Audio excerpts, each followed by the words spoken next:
So just to give a little bit of context here, Rachael has done a huge amount of work in onboarding and moving across to, I suppose, a Teams and OneNote platform, together with the staff there in West Wicklow Youth Reach. They put everything through for external authentication using e-portfolios in OneNote, and they received absolutely fantastic feedback and did a Trojan job on getting everything through the assessment period during the summer there. So a massive big well done to Rachael, Katrina and the rest of the team there in West Wicklow. You know, there's really good learning there, and I'm really appreciative and thankful for you coming on today, Rachael, to share some of it. No problem. I suppose just a little bit of a disclaimer there. We're not actually really going to go into the e-portfolios in this session, but hopefully coming down the line, we'll have more sessions that will kind of detail that process. Yeah, we can definitely go into that a little bit more. Okay, so what I'm going to do is I'm just going to mute, do a bit of a mute here, just to get rid of some of that feedback, Rachael, before I hand over to you to go ahead and present. And guys, like, I'm very much, you know, in the middle of this. Here in West Wicklow Youth Reach, we're going to have students in next week. This week is the first time they've had a look at their KWATB accounts. So it's very much step by step. What I'm going to talk about today, like, we're mainly going to have a look at some things, and myself and Ashley can live demo a few things and just show you some ideas. Again, by no means, like, are we ready here in West Wicklow to roll everything out the way that it looks in our presentation today. It's just kind of a sample of things that you could do. So just going to my next slide here. Okie dokie. So I know last week Ashley went through the kind of basics for class teams. So I'm not going to focus on that so much today, but it does come up because your class notebook and your class team are like completely symbiotic and related to each other, and they work together. So you will see from the beginning of how to set up a class notebook from the creation of the class team. So Ashley's going to live demo that in a bit. So obviously in Teams, you have your communication hub, your chat with students, your online classes. I know now the new Teams app allows a better view of larger groups, and there's the together mode. I think Ashley, you demoed that last week as well. There's also the assignment section in a class team, and I am going to go through that today because it links really well with the class notebook. But I am going to be focusing more on what you can put inside a class notebook, and that's really what we're going to be focusing on. But before we get into that, I just wanted to go right back to the beginning because this caused me a lot of confusion during the summer. So if you log in to your KWATB account and you see the apps available to you, you'll see several different versions of OneNote or notebooks, and they're all called very similar things. You'll hear, like, I think technically the class notebook is called OneNote class notebook, so that's really confusing. So just to kind of clear that up a little bit, so OneNote itself is essentially a digital portfolio.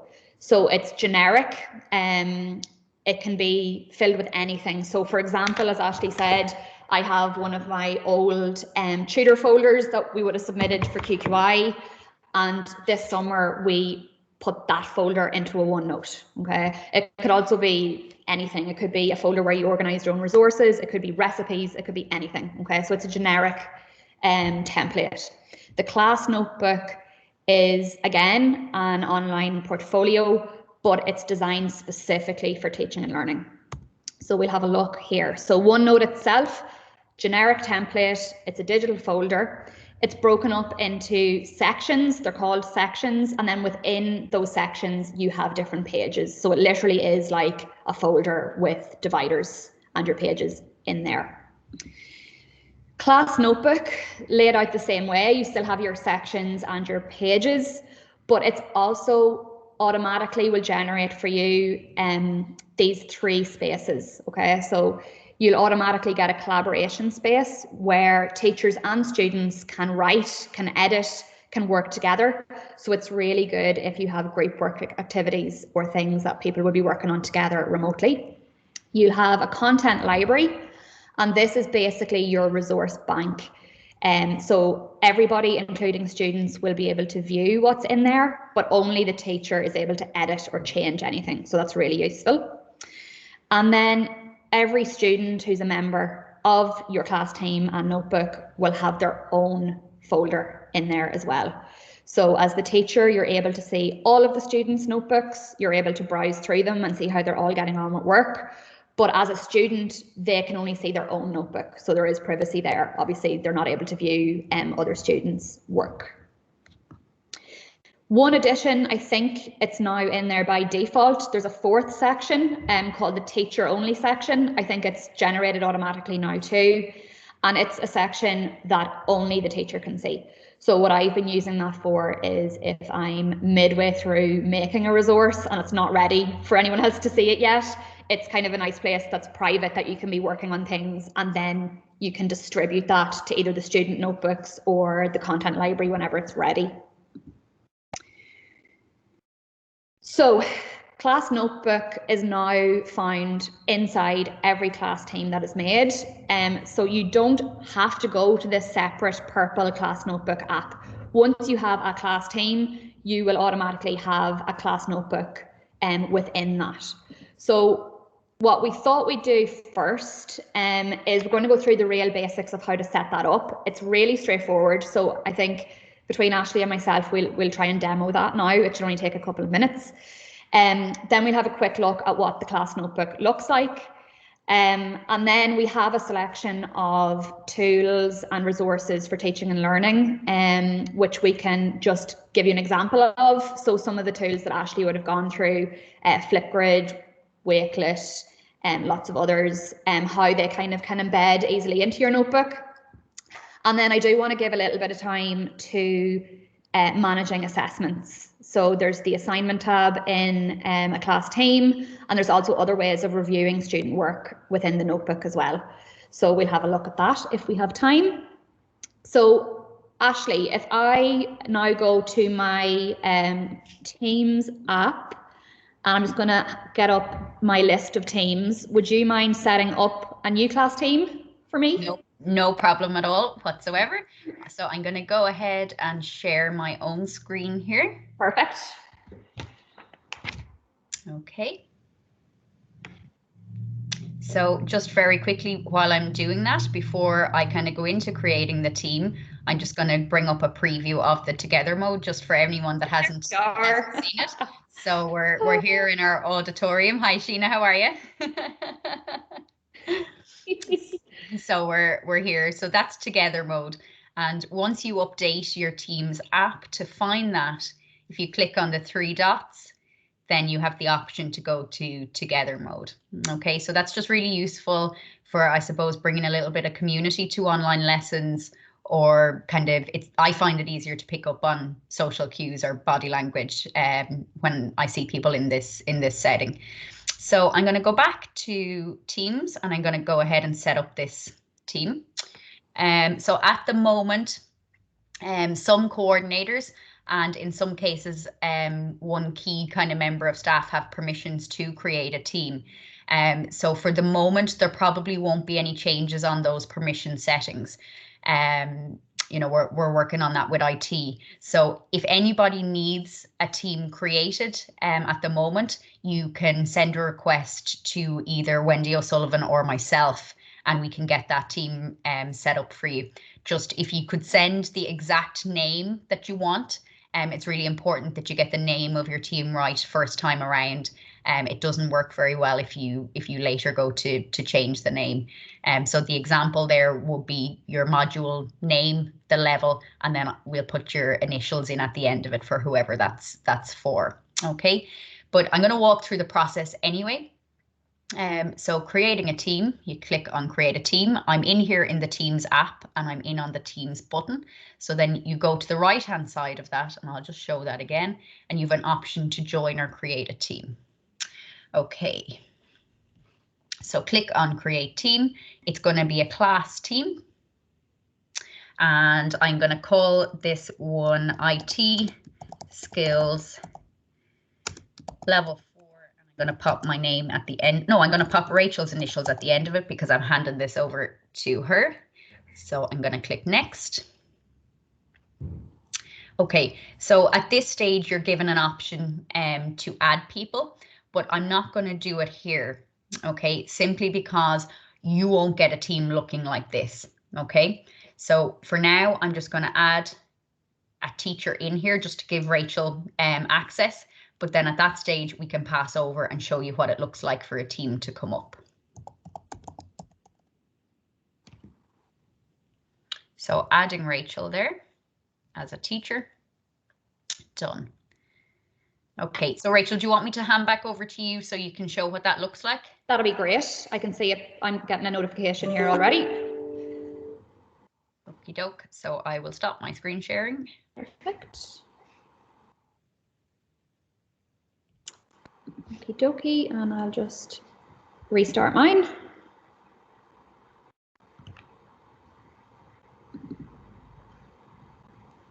Okie dokie. So activity up here, I did see a notification come in. So Ashley has added me to the IT skills level 4 team.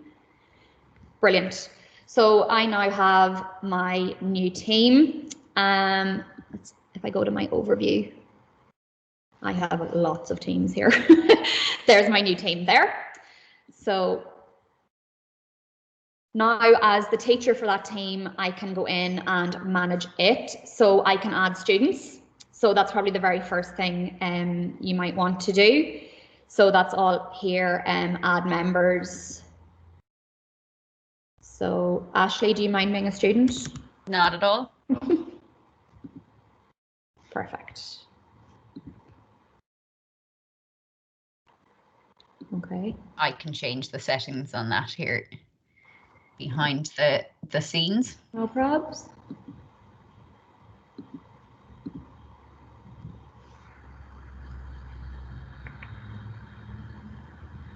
So I'm in as a student there now for you. Perfect.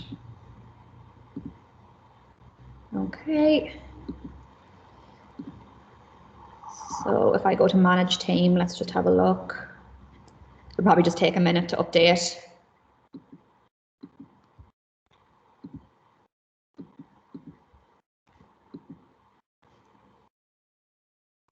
Not coming up yet there.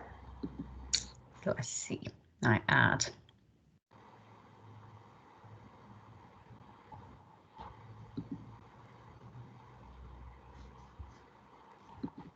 Anything yet? Let me check. Manage team. No. Of course, typical. It doesn't matter. Because I've demoted myself, so I'm now a student. Okay. I wonder if I try typing, adding you as a member. I'll try it one more time. If not, we'll just.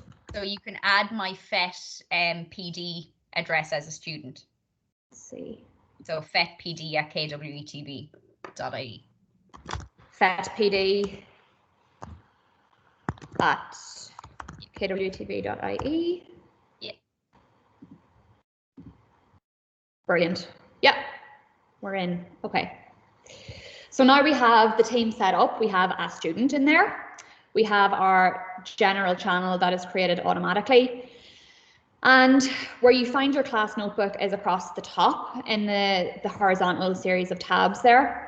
So if I click on class notebook,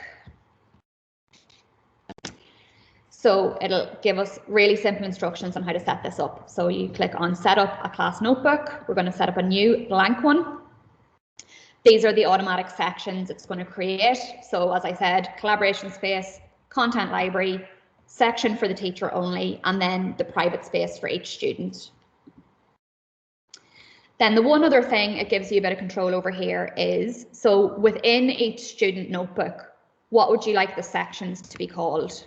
Okay, and having gone through this with my colleagues here, I think keeping this as simple as possible to start with is the best thing to do. You can always add more sections to student notebooks later down the road. So let's go with class notes quizzes, and a good one always is assessments. Just keep that super simple. And now it's getting the class notebook ready.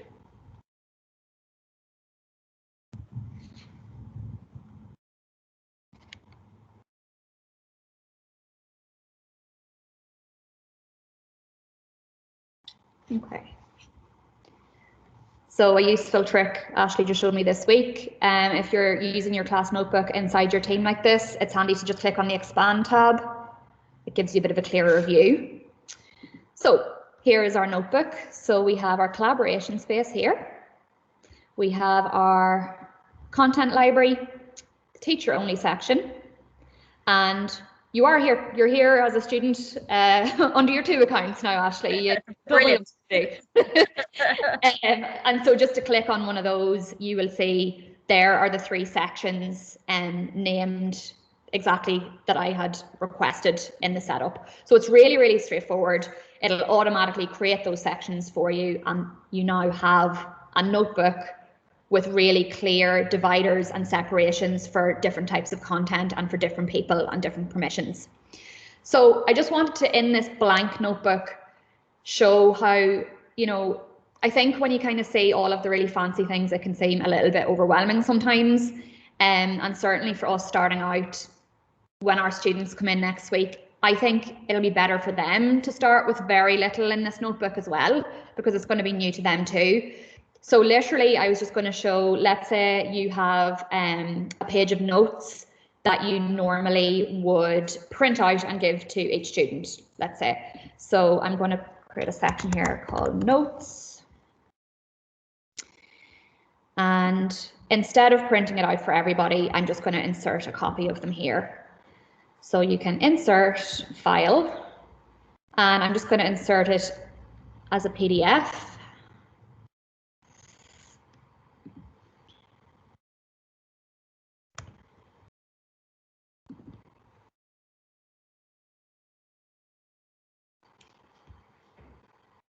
And so that's my page of notes. So instead of printing a copy for everybody, handing it out in the classroom at the moment, this is now available to all students in your class team in the content library. Another really simple thing you might have that you might do in that class, you might have your notes, and you might also have a YouTube video that you want everybody to have a look at. So another really simple thing you can do is just go to YouTube. I'm going to pick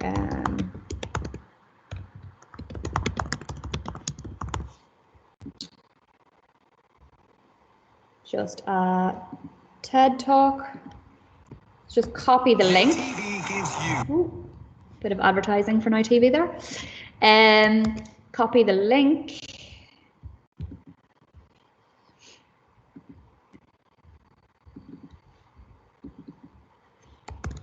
Paste the link in, and your video will literally open there for you and can be played from within your notebook. So already you have notes for your class and the video all in one place, so that all students have to do is open their class team and everything is in there in the one place. So that's how to get started. I was going to leave kind of that simple demo there, Ashley, if that's okay.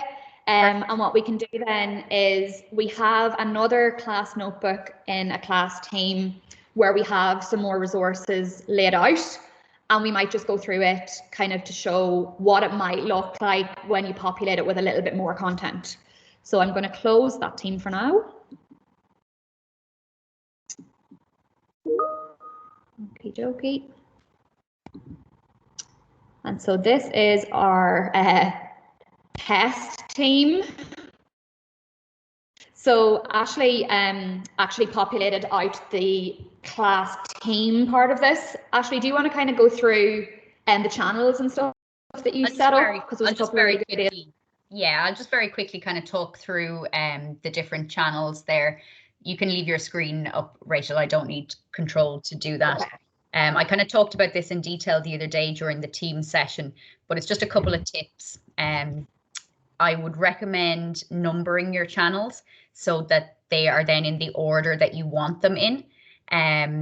If not, kind of you won't be able to drag them up or down to reorder them for now. So what I've also done is I've added number 6 there. It's called online classes.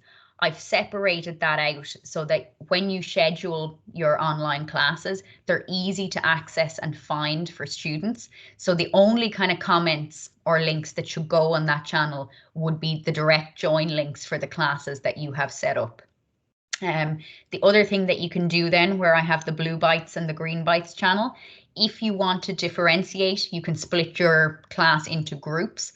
So you'll see there that there's a little lock beside both of them. So that means that those 2 channels are restricted. So you can decide if you want to add students to the blue group or the green group, or you could have different ones as well. And that was just the way that I set it up.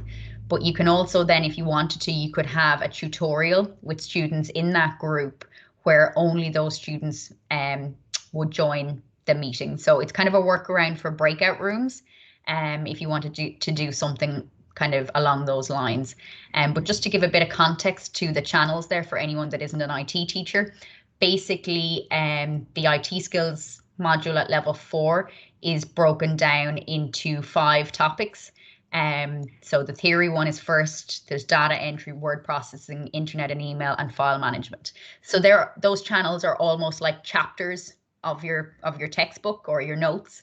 They're broken down like that. And then another good practice idea is to have a separate channel for QQI assessments, just so students can very easily differentiate, but also see the difference between where the work that they're doing for teaching and learning is, and then the work that they're doing for assessments is separate to that. And that makes sense when you go into building out assignments within teams, et cetera, et cetera. So I think that's it, Rachel. That's brilliant. Yeah, no, definitely. I hadn't thought of having a separate channel for online classes. I think that'll really help students know if they're rushing to log on, exactly where to go to find where to join. So that's a really good idea. So I'll have a look here in our class notebook. So again, guys, by no means am I saying that this is, what you should do, or there's no way I will have all of this ready for my students, but it's just a couple of examples. And even if you thought one part of it might be something you'd like to do, then that would be great. So we'll have a look in our collaboration space here first. So here we've just made a section called group activities. I've just popped in here a brainstorm activity for people to do as a group. So everybody can contribute here. You're able to select to view the authors. So here you can see who has contributed what. Ashley was literally writing in there, so you could see that come up as we were talking. So it's really, really nice way of getting a little bit of collaboration, especially if you are remote. So that's the collaboration space, just an idea. Content library, we have a section. I like it, Ashley. Content library, we have a section here just called class resources. So I know Ashley created this image and was going through it in one of the webinars earlier in the week. Ashley, do you want to chat about it a tiny bit? Because it's really relevant for here as well. So it's just a technology wheel. I've taken the concept from the Teach Nimble blended learning program that I kind of completed recently there through FES. Really, really interesting. But one of their things was the use of a technology wheel. So kind of if you break the learning process down into different areas, so knowledge, skill, or competence acquisition will be one, and that's the area that I feel really fits if you're going to flip your classroom, because that's where you kind of send learners home with material to kind of prepare for the coming back into class situation. And basically I've just identified kind of apps that either link, sync, integrate, or embed really nicely with the Office 365 platform, and that you could use in your situation, dependent on both how you teach, your students' needs, and the topic that you're working on. So for example, there you could have a YouTube video that you send out. That's just really where it's at. And then to work on the other elements, so like discussion, investigation, collaboration, production, and practice, I've just popped in there tools that may or may work for you in your setting with your learners. Perfect. So I have in here in this class resources tab a couple of examples of that. So for example, Flipgrid I see is there. So anything that's in that technology wheel can be embedded directly into your notebook. So I have a Flipgrid video here. I think that's just refreshing. It should come up. Yep. So again, it's automatically there in your notebook. People don't have to go off elsewhere to find content. Here I have an example of a wakelet. So I had a wakelet on different IT topics. And again, you just literally copy the link and paste it in here and it will populate the page for you. Again, saving a lot of confusion and helping with organization. What else did I have here? Oh yeah, another one is Genially, another really nice piece of software that's really interactive. So again, if you create something there or find examples online that you want to use, all of the functionality of Genially works within your notebook. So you can click on the Genially and it's completely functional there. So again, that's just copy and paste in. And then the final one here is the simple YouTube video again. So what I really wanted to make a point about in this one is I was using this page as an example of if you were giving a remote class. Okay, so I've just put today's date here. I've written teacher's notes. Let's say in that class you are showing this video and you're explaining different concepts. A really, really good idea is to, sorry, let's make that bigger again. A really good idea is to ink or draw or write or type your notes, kind of like using the notebook as a whiteboard and leaving that information there. So along with the course material are also the teacher's notes, like live notes from the class. Another nice one that I think I'm going to try and implement is a little audio clip. So if you are summing up at the end of a class, you can really simply just say insert audio and literally record like a 30-second, 1-minute video of summarizing the class, summarizing what was covered and what you need people to work on before the next class. And then all of that is there in one place for people. So I think that's a really, really, really good use of the class notebook, and it's definitely that I'm going to be focusing on first. So if there are days where people are in and out of centres, or even if people have been absent and missed classes, that it's not just the notes from the day they can get what was being discussed that went up on the whiteboard, what happened at the end of the class, how far did they get, all of those things are there in one place. Then, as we said, teacher content is for working on bits and pieces that are for your eyes only. It's also a really good place to practice and play around. Nobody else can see anything in there, so feel free to, mess up a million times in there. Some stuff that we have just as examples. Some really nice content here of Ashley's. So it's a playlist of activities, 4 different activities that can be completed in any order, and each of those activities are linked directly into this page, which is fantastic. I know Ashley showed this in one of the earlier webinars, and I think there was a question about so if that is in the teacher only section, let's say you've just finished putting that together and you're now happy for students to have access to that. How do you now send that so that each student has a copy of it in their notebook? So there is a way of doing that.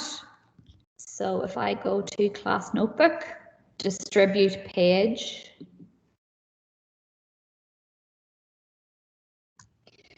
so select the student section where you want the playlist of activities to go. So in the student folder, I'm going to put that in learning resources and click distribute. And that's going to automatically send a copy of that into each student's notebook.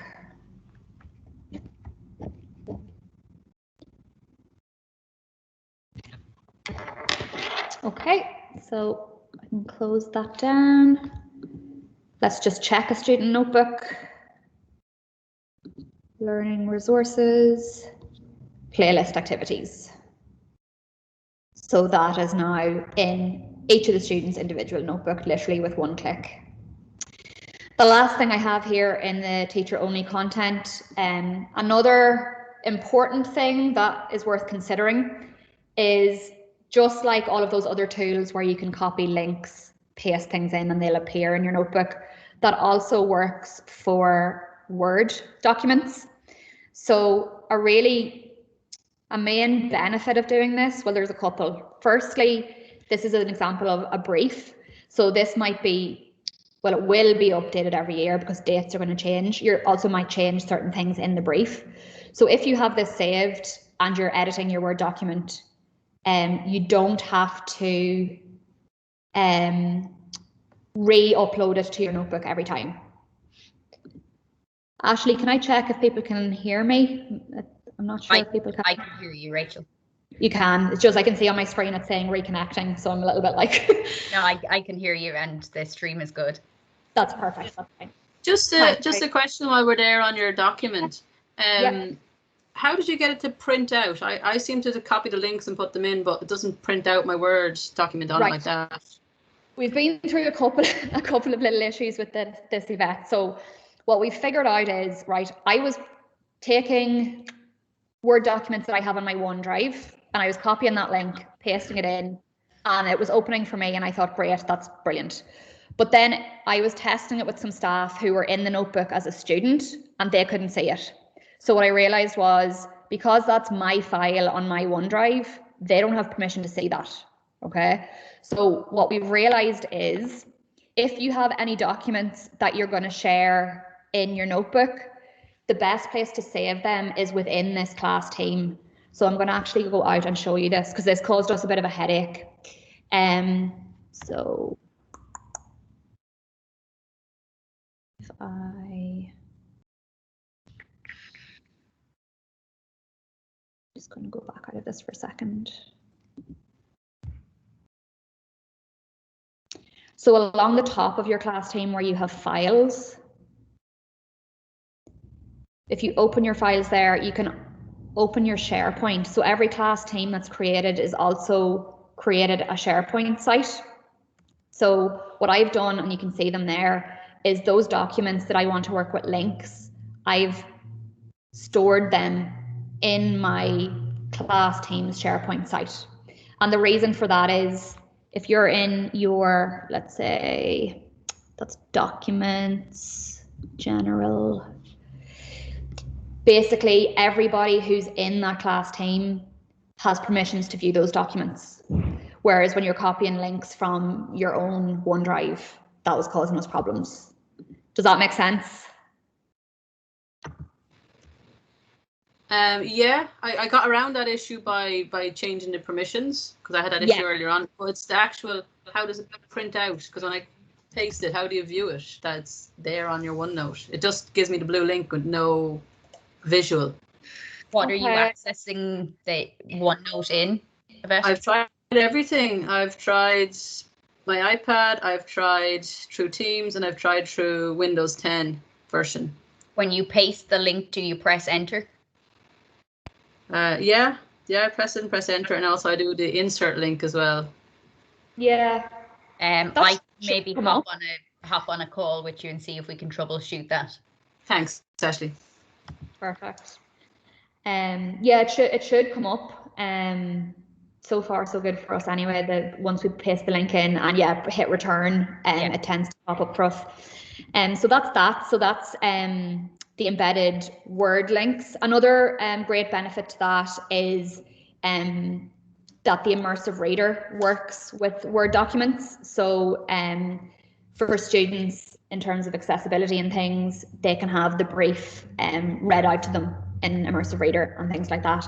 Whereas if you inserted that file just as a printout, at the moment, immersive reader doesn't seem to be able to manage PDFs. So that's another benefit to that. Okie dokie. So then I just wanted to have a quick look in one of the student notebooks. So this is one of my fake students. This is my colleague Emma, who works here with me as well. So in learning resources here, so a really nice thing that I found over the summer that our students actually asked us for were checklists of how much they'd got done, what was next, what was coming down the track, and that they could kind of manage their learning a little bit better. So the checklists in OneNote are really nice. You can get these buttons very simply in the home screen. So there's lots of different little tabs there, little tags that you can use. That's something that the students like. And one that I really wanted to focus on, because a lot of my notebooks are going to probably look like this for a while. So a lot of people just like using a pen and paper, and like I'm here doing this and my bullet points for myself to keep on track are on a piece of paper beside me. And I think we need to maybe start with that with a lot of people. So if someone's doing a piece of work at home or in the centre, a really quick photograph of that, it can be uploaded in 2 clicks from a phone. And I think that's really user friendly maybe, and less intimidating to start with. And also some people just prefer pen and paper, so that is an option as well. Just going to come in there on that, Rachel, as well. You know, at the moment, if students are working on paper, this really gives us the opportunity to be safe in the workplace for both ourselves and for students, in the sense that they don't need to give you that piece of paper for you to see it or to correct it or, you know, mark it. And if you put the picture of it in here, you can mark it and correct it in here and give them feedback on it, and they can see that. Perfect. Yeah. So that is kind of all of the content that I wanted to go through. The last thing I wanted to focus on is in terms of assessment and feedback. So there's 2 things that I want to talk about. One is reviewing students' work. So let's say Emma submits this into her notebook. This was a piece of work that I asked her to do, and I want to review it for her. But this isn't an official assessment. It's not an official QQI assessment. So what I can do is I can go to this tab, which is Review Student Work.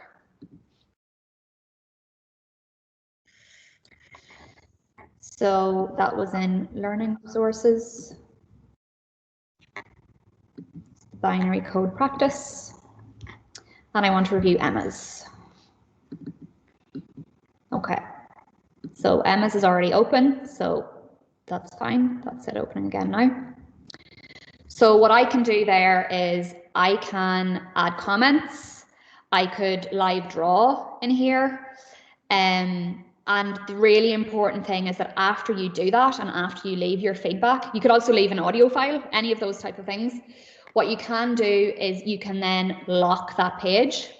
So I can select Emma there, and you can see the little padlock symbol coming up, and I can hit apply.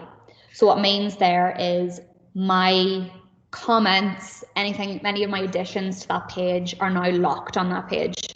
And that was something we kind of thought of, oh, well, like, how do we ensure that things don't just get deleted or grades changed, or you never know what could happen. So that's one way you can lock feedback to a page. And then the last one that I wanted to look at is the assignments. So in your class team along the top, along with the class notebook, you have an assignments tab. So you could use this as a way of submitting work either. I think what I'm probably going to do is keep this tab for official like QQI assessments, but you could use it for like class activities or like formative assessments as well. So here I'm going to create a new assignment just to show you how this links with the notebook. So we're going to call this file management. Here you could give instructions. So add resource. So what I can do is I can take from my class notebook, from my teacher only section where I was working on my brief, so those Word documents. So let's attach a copy of that brief. We're going to get that brief to go to each student's folder in the assignments tab. Oh my God. So now each student's going to have the brief. Is that a good, oh God, or a bad one? We'll come back to that in a minute. And then another thing you can do, and this is pretty new, is you can give them all a blank page in the notebook. Not at this time apparently, but you should be able to give them a blank OneNote page to actually start their work in, or if you want it to be in Word, you can give them a blank Word document, things like that. You can add a rubric if you want. I'm sure Ashley's gone through these parts in the kind of Teams overview. You can assign your due date and things like that, and just click assign. And that will go into the general channel, I think, unless you specify otherwise. And I just have, yeah, there's a notification coming in. And here's one that I prepared earlier. So this is another assignment I had. What does it look like from the student's point of view? So the title, when it's due, the instructions. I've added a link here. I added a rubric. You can see all of that there, and it's available to the students so they can see it. You can also see who's handed in assignments. So this is Emma's just submitted a PDF document to me. You can enter feedback. You can enter a grade if that's relevant and return the work to the student. So again, you could use that for any piece of work that you're asking people to do, or you could keep that method of submission more specifically for QQI assessments, whatever way you want to organize your notebook and on Teams to suit your class. So the last thing I have, guys, I know that's a lot. That was me saying, oh God, sorry, I didn't realize I had my thing on, and that was just me feeling very far behind, not you, me. Oh. That's okay, Carmel. I suppose, you know, there's so much here. It's absolutely huge, you know. But I would kind of, I suppose it helps a little bit if you take a step back from it, you know, or even if you kind of have a colleague there that you can work on it with. I know it makes it much easier if you can talk through the actual process of it, you know. I suppose I looked at this kind of back in the early days with Rachael there, but having the ability to have someone looking on it with you, you know, from both ends, really helps. So I'd recommend, if you can at all within Centre, to do that and take that kind of peer learning approach. Yeah, right. Yeah. And definitely to have a staff member volunteer to be a student for you, and so that you can see what they see and things like that, just at the beginning to get used to it. Okay. The last thing I have, guys, is just I know Ashley had for the Teams webinar a checklist. So for kind of self-assessment, or if you want to kind of go through the main steps of what you would need to be able to do. I have one of those here as well. I'll just pop it up, and then Ashley, if you wouldn't mind sharing it in the chat after or something, that would be No problem at all. Yeah. It's just taking its time.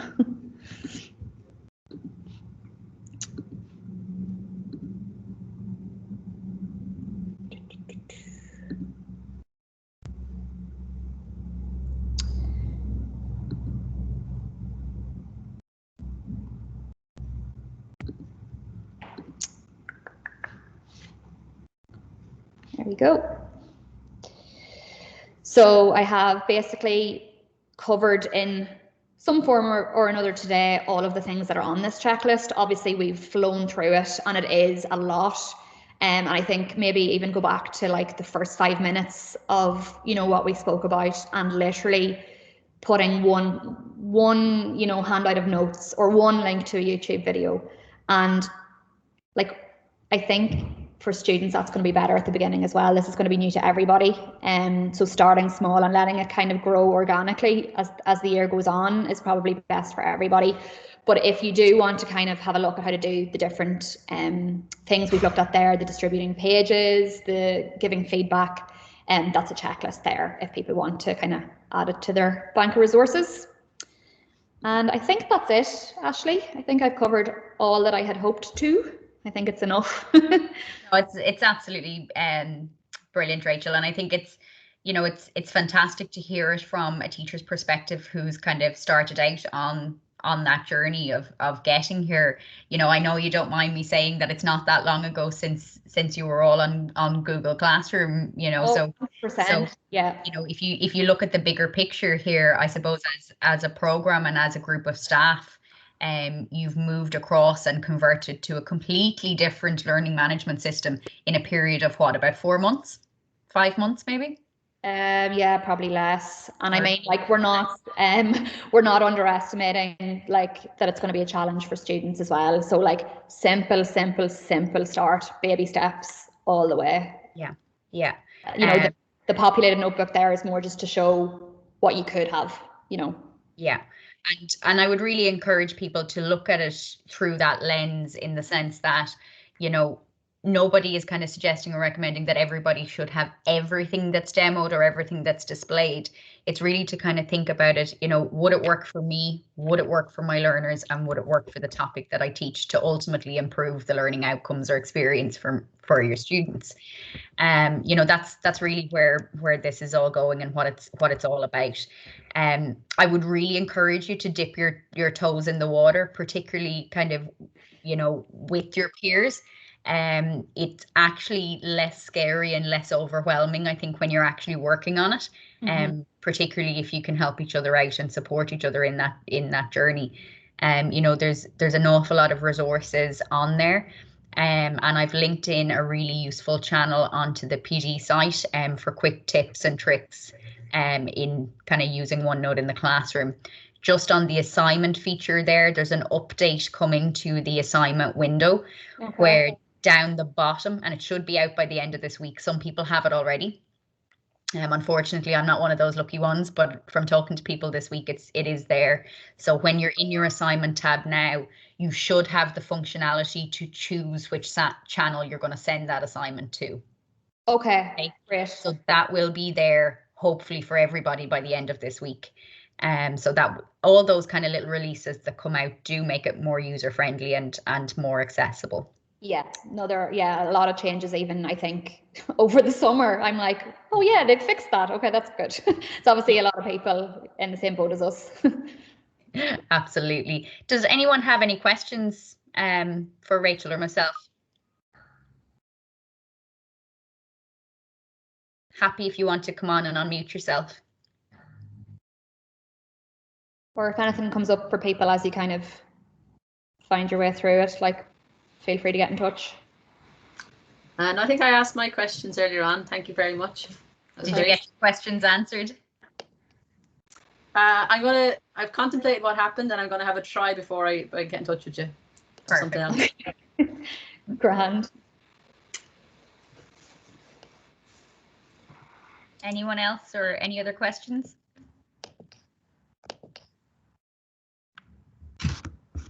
I've just popped Rachel's self-assessment checklist into the chat there, so that should come up for you. Carmel, would you like to ask anything? Oh, Rachael, I was just going to ask you, are you working with Moodle as well, or just with Teams? We're not actually, yeah. So we went through the Moodle training. It's not something we were using before lockdown, so we didn't have any experience of either of these. So we as a team have kind of decided to go this way and down this route. So Moodle, literally, I've done the training and that is it. Carmel, I don't know. I would be lost now on that side of things. We're very much going the Microsoft way. What about you guys? Are you using bits of both, or? Bits of both. Bits of both at the moment. So, okay. It's kind of mixed between the two. Yeah, and that can be tricky as well. Moodle is good sometimes for the quizzes and things like that. Okay. Set up the quizzes and that, but we call students on Teams, and like, I want to learn more about how to have work on there for them, so I'm glad now to know about how to set up the team with them. And brilliant. Yeah, because like we're going to be anyone who's going to be doing any kind of video classes are going to be using Teams with students. So from that point of view, like, we're using it anyway. So I guess that would also factor into our decision to kind of stick with that for the most part if we can. Yeah.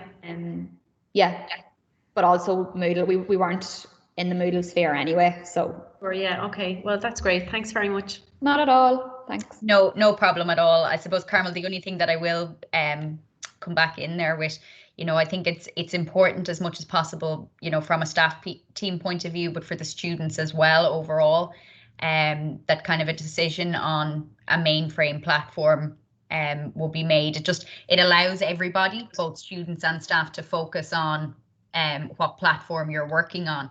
So whether that's Moodle with the plugin for Teams meetings built into that, the big bonus there would be you have the plagiarism checker license within Moodle, or whether you're going with a full Teams platform. But I do think it's really important that students are on one or the other. Yeah. Right. Okay.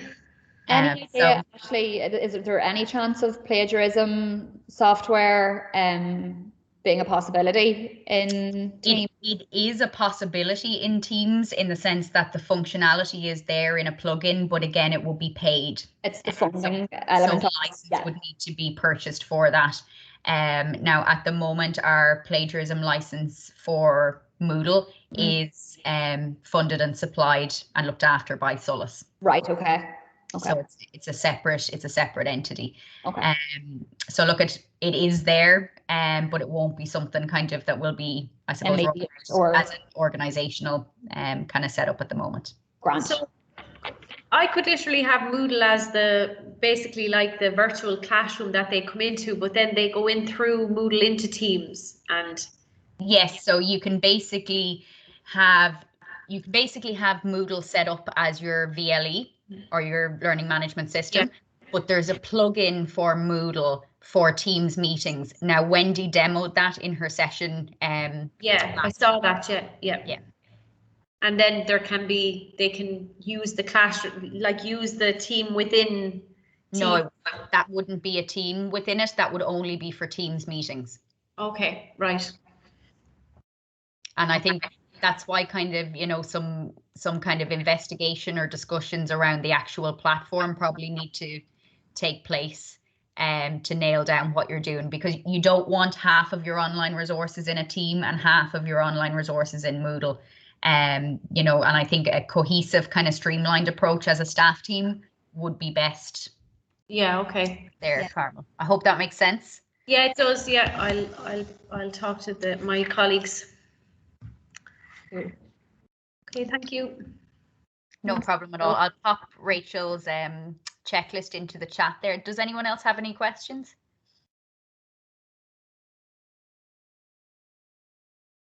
No? Okie doke. Listen, Rachel, thank you so much for your time. Not at all. And thank you for coming on and sharing all of that with us and all your hard work in the background preparing for it. And we look forward to having you on again. Thanks, guys. Any questions, just get in touch. Thanks. Thanks a million. Bye.